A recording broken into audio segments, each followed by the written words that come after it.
Hey guys, I want to go over last week's work. So, week 6 work, you had to watch this video and add some things on the Jamboard.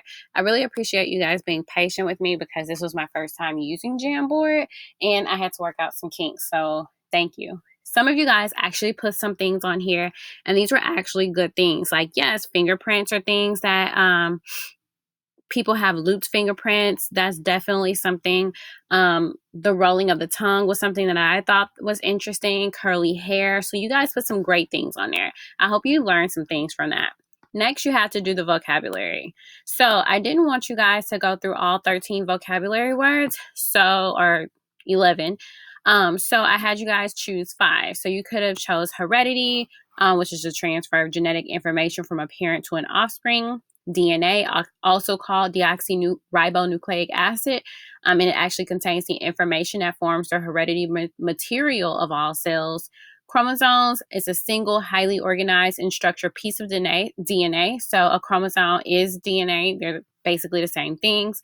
Genes are a piece of DNA, and it's a basic physical and functional unit of heredity made up of DNA. Next, you have a genotype, which is the exact genetic information carried by a single individual. I like to think of genotype.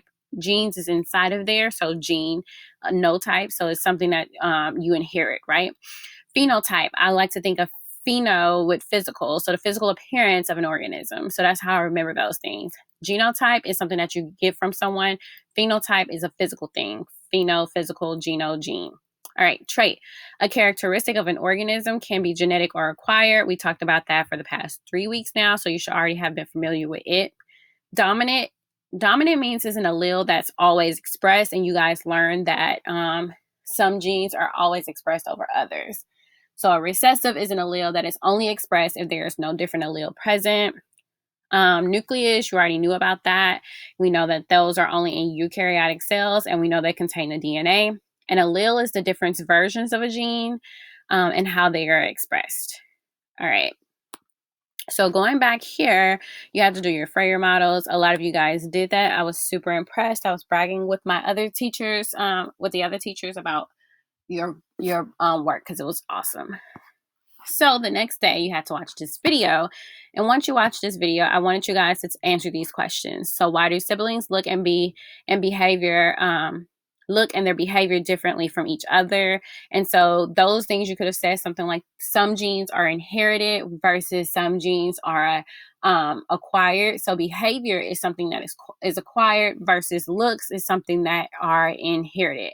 And you could have said that because you guys get some of it from your mom, others from your dad, depending on how the genes are expressed, you could have, one sibling could have got more things expressed from mom, while other sibling got more things expressed from dad, or vice versa. What are genes and where can they be found? So genes, we know that they are a piece of DNA and they can be found as a segment on DNA. So in the nucleus.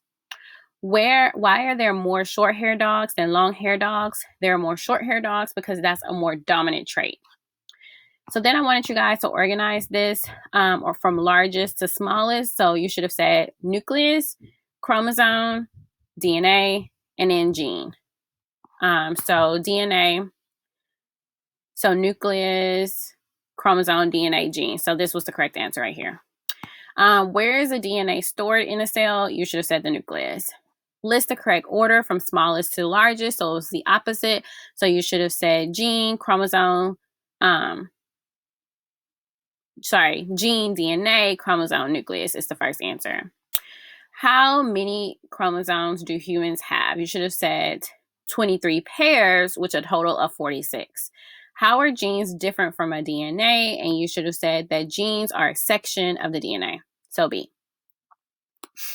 All right, so the next day you guys had to take notes. That was pretty self-explanatory. I'm not going to go over it. But if you are still unfamiliar with things, go check out that Zoom meeting. I recorded it and I'm posting it on there too. Check it out. Next, you had to go to this presentation and you had to choose one thing that you wanted to do, either a bulletin board, you taught a lesson, or you created a pamphlet. Most of you guys 50-50, did either a bulletin board or you created a pamphlet. No one really taught a lesson, which is totally fine. The things that I saw was actually really good. So I want to pull some of those up so you can see them, because you would normally get to see them and you don't get to see them right now. So I'm going to show you Teresa. Sorry, Teresa. But I thought this was pretty cool. She did a bulletin board, so she told you basically what everything was and kind of just like explained it. You had Eileen's, and she did the same thing. I love the way it's organized. I love the graphics behind it. Great job. And then I want to show you Diego's. So Diego, he did a pamphlet, which was totally cool.